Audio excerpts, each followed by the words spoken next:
와보라, 와보라. 그런데 오셨으니 잘하였습니다. 와보라. 오늘 올 한 해 동안도 하나님의 지키심과 보호하심이 있었기에 지금 우리가 있게 된 것이지요. 죽을 일이 얼마나 많은지 몰라요, 세상에. 그렇죠? 그러나 주님이 지키심이에요. 우리가 체감하지 못했을 뿐이지 하나님께서 늘 여러분과 함께하여 주셔서 지키시고 보호하여 주셔서 여기까지 왔습니다. 그것을 기억하고 또한 이렇게 적절한 또 기후를 주셔서 오곡백과가 이렇게 풍성하게 추수하게 하셨습니다. 그것에 대한 감사 드리고 특별한 예배로 또 오늘은 기억하면서 드렸으면 좋겠습니다. 오늘 우리에게 풍성한 이 먹거리가 있게 하심을 보면서 하나님의 사랑이 우리를 향한 사랑이 얼마나 큰지 깨닫게 되는 것 같습니다. 모든 것들이 또 하나님의 은혜이고 감사입니다. 오늘은 또 감사를 더하는 감사가 넘치는 오늘 하루라도 그렇게 충만한 날이 되었으면 좋겠습니다. 아멘. 예수님께서 이제 세례 요한에 대하여서 뭐라고 했냐면 여자가 낳은 자 중에서 가장 큰 자다. 이렇게 마태복음 11장 11절에서 그렇게 말씀하셨어요. 주님이 그렇게 말씀하신 것은 왜냐하면 그 당시에 예수 그리스도에 대해서 정확하게 증거하는 자가 없었기 때문입니다. 세례 요한은 예수 그리스도를 증거라고 보내심을 받은 사람입니다. 사실 요한도 예수를 잘 알지 못했다. 본인이 그렇게 증거했어요. 하지만 요한에게 물로 세례를 주라 이렇게 말씀하신 분이 뭐라고 했냐면 성령이 세례 줄 때 그 위에 내려와 머무는 것을 보거든 그 사람이 성령으로 세례를 베풀 분이다 라고 알라 그렇게 가르쳐 주셨어요. 그렇게 가르쳐 주셨기 때문에 내가 예수가 하나님의 아들이라는 것을 알게 되었고 그렇게 내가 증언하였다 이렇게 말하고 있습니다. 요한복음 1장에서 다시 말해 요한의 증거는 뭐냐면 자신은 예수 그리스도를 증거하라고 보낸 사람이고 예수 그리스도는 우리 죄의 대속과 성령 세례를 통해서 인류를 구원하실 누구라고요? 하나님의 아들이시다 라고 선포했다는 것입니다. 이렇게 증언하고 이제 세례 요한이 그렇게 증언했어요. 그리고 그 이튿날 세례 요한은 자기 제자 중 두 사람과 함께 서 있었어요. 두 사람과 함께 측근이겠죠. 최측근 두 사람과 함께 서 있다가 예수님께서 이렇게 거니시는 것을 보았어요. 그리고 뭐라고 했어요? 여기서 두 제자는 누구일까? 함께 서 있던 그 두 사람. 그 중에 한 사람은 밝혀줬어요. 오늘 40절에 보니까 누구라고 했냐면은 40절에 뭐라고 있어요? 요한의 말을 듣고 예수를 따르는 두 사람 중에 하나는 누구라고요? 시몬 베드로의 형제 안드레다. 이렇게 두 사람과 서 있었는데 한 사람은 안드레다 이렇게 가르쳐 주었습니다. 그런데 밝히지 않은 한 사람은 누구일까? 그죠? 이런 거에 우리는 이제 말씀을 보면서 도대체 누굴까 궁금증을 가져야 되는 거죠. 그러니까 함께 서 있었다 아니면 다니심을 보고라고 이렇게 상세한 표현을 하는 것으로 봐서 누구일 것 같습니까?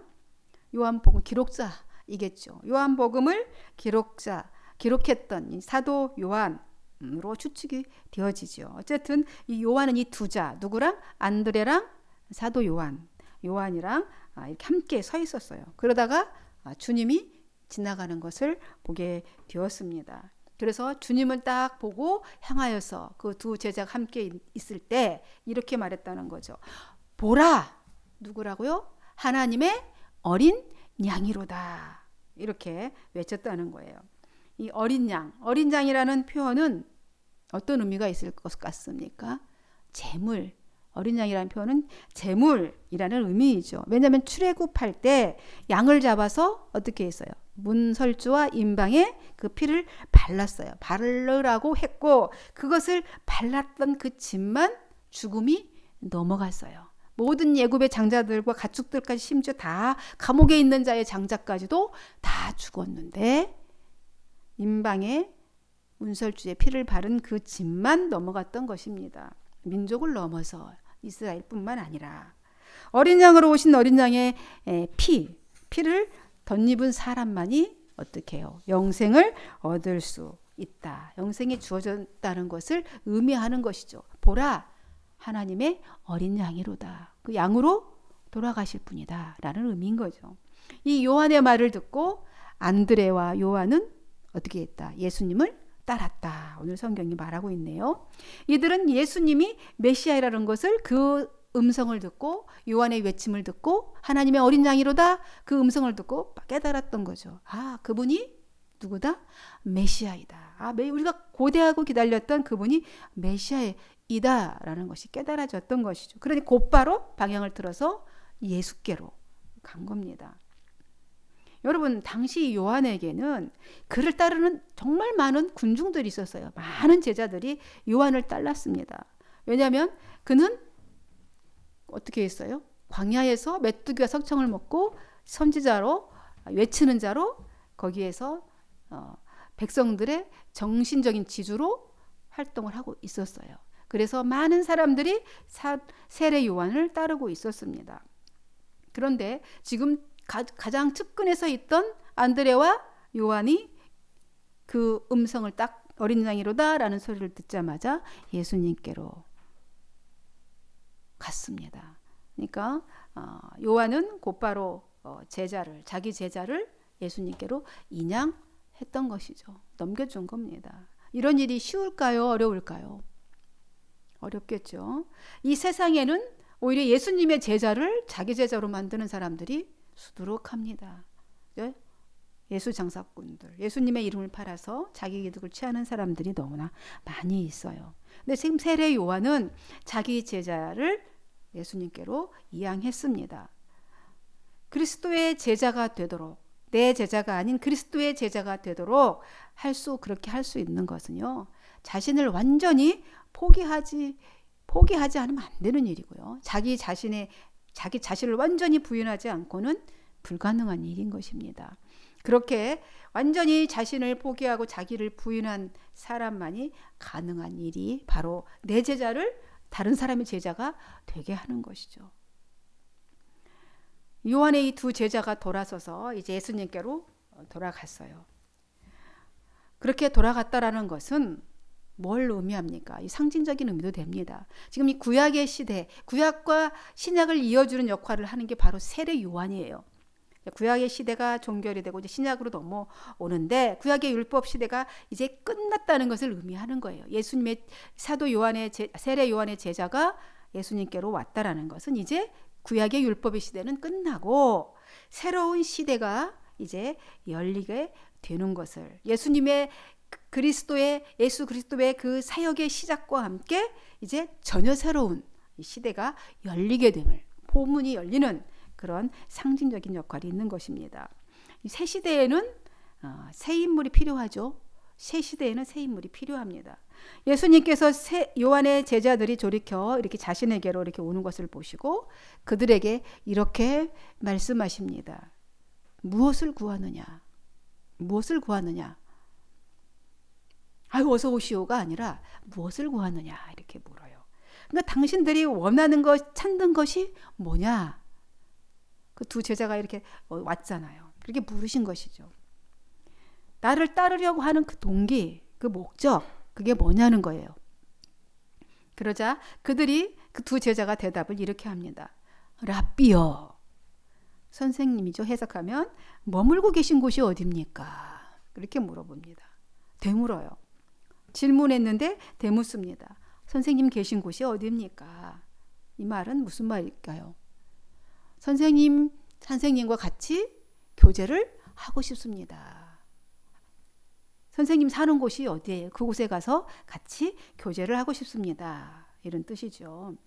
그랬더니 예수님이 이렇게 말씀하시잖아요. 날 따라와라. 그럼 알게 될 거야. 알게 될 것이다. 나를 따라와서 보라. 이렇게 대답을 하십니다.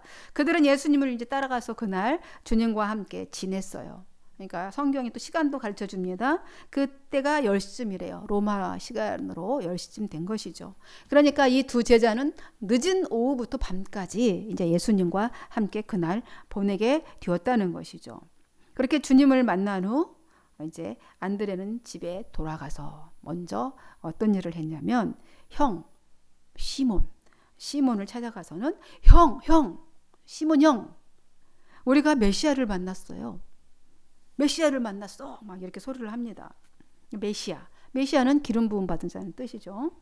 그리스도라는 뜻하고 똑같은 거예요. 그리스도는 히브리식 표현이고요. 기름 부음 받은 자, 메시아, 이건 히브리식 표현이에요. 신약은 헬라어로 기록됐고 구약은 히브리어로 기록되어 있어요. 그러니까 히브리식 이 뜻은 메시아, 그러니까 헬라식은 그리스도, 똑같은 의미예요. 기름 부음 받은 자.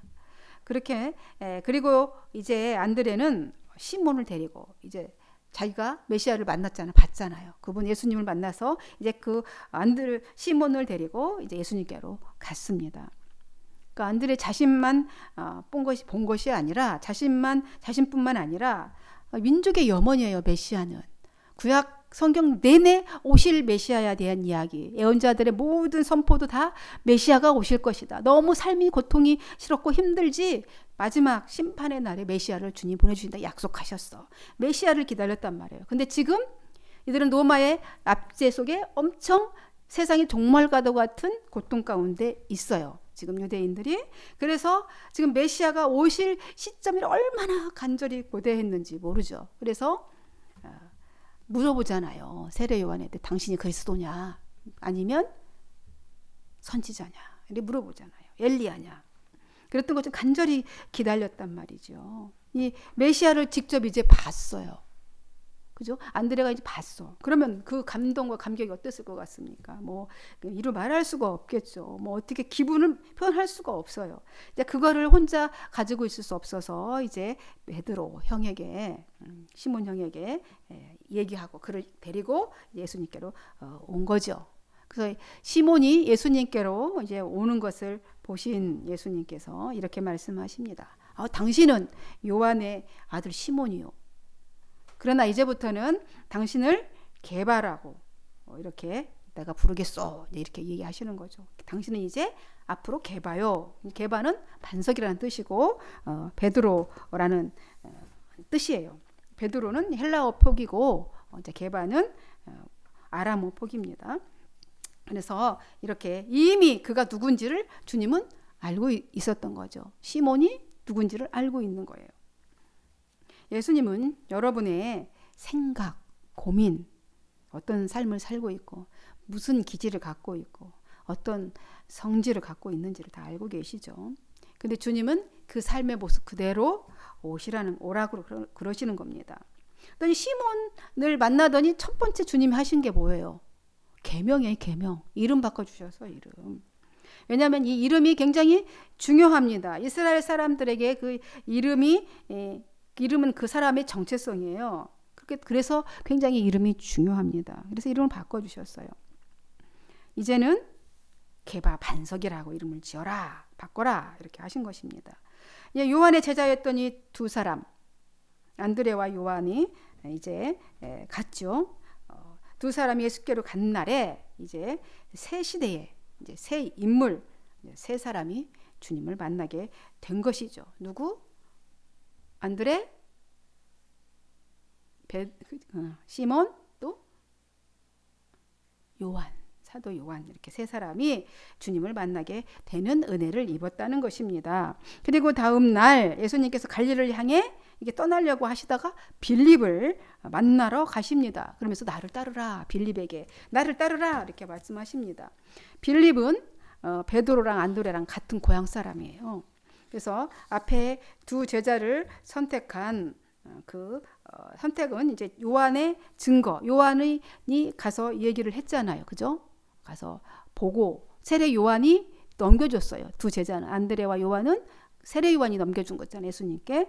근데 지금 게바는 누가요? 동생 안드레 전도를 받고 왔죠. 그죠? 그렇게 세 사람이 만났잖아요. 그리고 이제 빌립은 어떻게 한 거예요? 예수님이 직접 찾아가서 선택을 하시는 장면인 것이죠. 그러니까 부르심에는 뭐 전도를 통해서 이렇게 오실 수도 있고 주님이 직접 계시하셔서 만나심으로 이렇게 올 수도 있습니다. 분명한 것은 스스로 찾아온 제자들이나 아니면 주님이 직접 찾아 나셔서 선택한 제자들이나 모두 주님의 절대 주권에 의해 선택하였다는 것입니다. 그렇다는 사실이 중요한 거죠.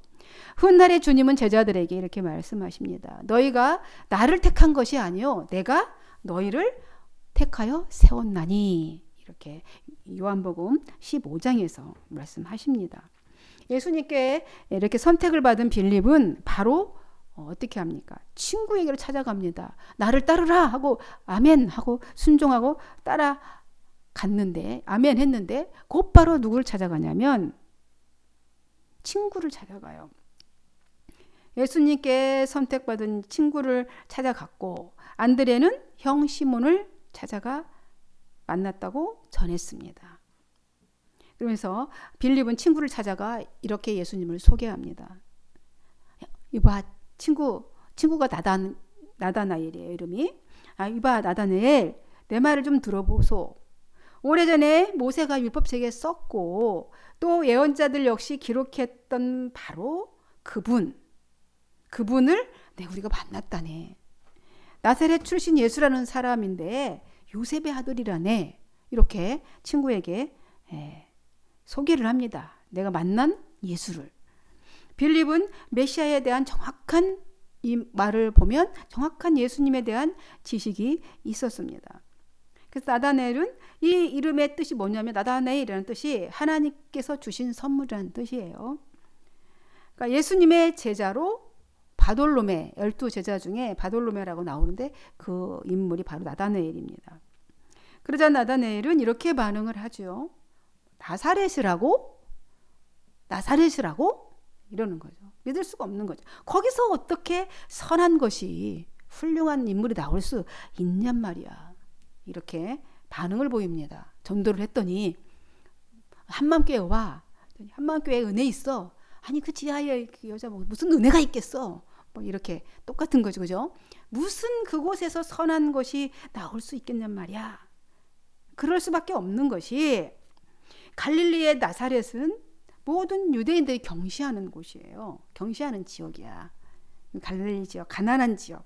쉽게 말하면 먹고 살기도 힘들고 뭐 달동네죠. 요즘 말하면 달동네에 비천한 사람들이 모여 사는 곳. 그곳에서 무슨 좋은 것, 선한 것이 나올 수 있겠느냐는 말이에요. 이처럼 자기 관점이 뚜렷한 사람이었어요. 나다나엘이. 이렇게 자기 관점이 뚜렷한 나다나엘에게 빌립은 긴 말하지 않습니다. 뭐 이러저런 얘기하지 않아요. 그냥 와서 보라. 이 한마디 와서 보라. 아주 확실하게 확신 있는 어투 그 한마디였습니다. 여러분 전도는 선포예요. 설득이 아닙니다. 우리는 자꾸 설득하려고 하니까 안 되는 거죠. 전도는 선포예요. 왜냐하면 선택은 주님이 하십니다. 따라서 빌립의 전도는 아주 지혜로웠죠. 직접 예수님을 와서 보고 확인하도록 한 것입니다. 나다나엘은 빌립의 그 말을 듣고 어떻게 했냐면 예수님을 직접 만나러 갑니다. 와보라. 뭐 내가 그렇게 말했는데 와보라. 뭐 길게 얘기하지 않습니다. 그가 누군지만 얘기한 거예요. 예수님이 누구신지만 얘기한 거죠. 그래서 와보라. 그래서 직접 만나러 갑니다. 예수님과 이 나다나엘의 이제 대화가 예수님이 오니까 이제 대화가 시작됩니다. 주님은 나다나엘에게 이렇게 말해요. 자기에게 이렇게 오는 것을 보시고는 그를 향해서 이렇게 말합니다. 보라. 참 이스라엘 사람이다. 이 사람은 이 사람 속에는 조금도 간사한 것이 없다. 거짓된 것이 없다. 이렇게 말씀하십니다. 그러니까 이 말씀을 듣고 나다나엘은 아주 깜짝 놀랐어요. 자기를 어떻게 알아요? 처음 보는 분이신데. 깜짝 놀라 당황스럽습니다. 아니 저를 어떻게 아십니까? 이렇게 선생님 저를 어떻게 아십니까? 오히려 물어요. 그러니까 주님이 빌립이 당신을 부르기 전에 당신이 무화과 나무 아래 있을 때 내가 봤다. 이렇게 말씀하십니다. 무화과 나무 아래에 있을 때. 무화과 나무 아래에 있었다는 것은 기도하는 사람이라는 말입니다. 보통 유대인들은 나무 아래에서 기도를 합니다. 그늘에서. 그래서 무화과 나무 아래에 있을 때 그때 뭐 하고 있었겠어요? 기도하고 있을 때 내가 너를 보았다. 주님이 이렇게 말씀, 영이시니까 보신 거예요.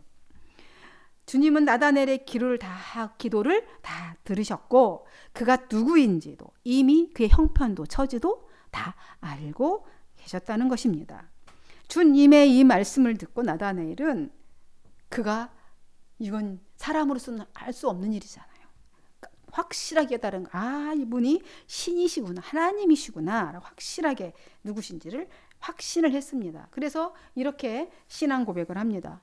랍비여, 당신은 하나님의 아들이십니다. 당신은 이스라엘의 참된 왕이십니다. 이렇게 고백을 합니다. 이렇게 고백을 들으신 주님은 내가 당신을 이제 무화과 나무 아래에서 봤다고, 나다나엘 당신을 무화과 나무 아래에 있는 것을 보았다 하는 것 때문에 나를 믿는 것이냐? 장차 이보다 더 큰 일을 보게 될 것이다. 그거는 뭐 일도 아닌 것이죠. 장차 더 큰 일이 뭐겠어요? 예수님께서 고난받고 십자가에 못 박혀 돌아가시는 일, 그리고 부활하신 일, 엄청난 큰 일을 보게 될 거예요. 이렇게 말씀하시는 겁니다.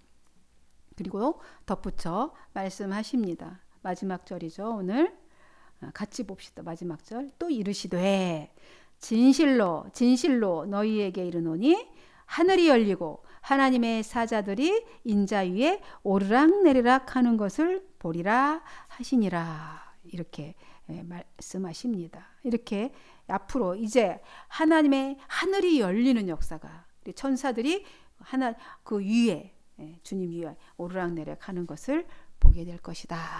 이렇게 덧붙여 말씀을 하시고 있습니다. 이렇게 나다나엘과 예수님의 대화 마쳤습니다. 이제 말씀 맺습니다. 사랑하는 성도 여러분, 우리는 엄청난 은혜를 입은 사람들입니다. 예수 그리스도로 말미암아 완전히 신분 세탁된 사람들이에요. 그죠? 소속이 하늘나라입니다. 그리고 신분은 뭐예요? 창조주이시고 우주 만물의 통치자이신 하나님의 자녀라는 신분입니다. 믿습니까? 이를 믿고 확신한다면 선포하세요. 와보라. 그분을 좀 보라. 그리스도께로 이렇게 인도하면 그분이 선택하십니다. 이것이 최고의 감사의 표현인 것입니다. 그리스도 안에 있는 그 기쁨을 소유하는 모든 한맘교회 성도들 되시기를 주님의 이름으로 간절히 축원드립니다. 기도하겠습니다. 하나님 감사합니다.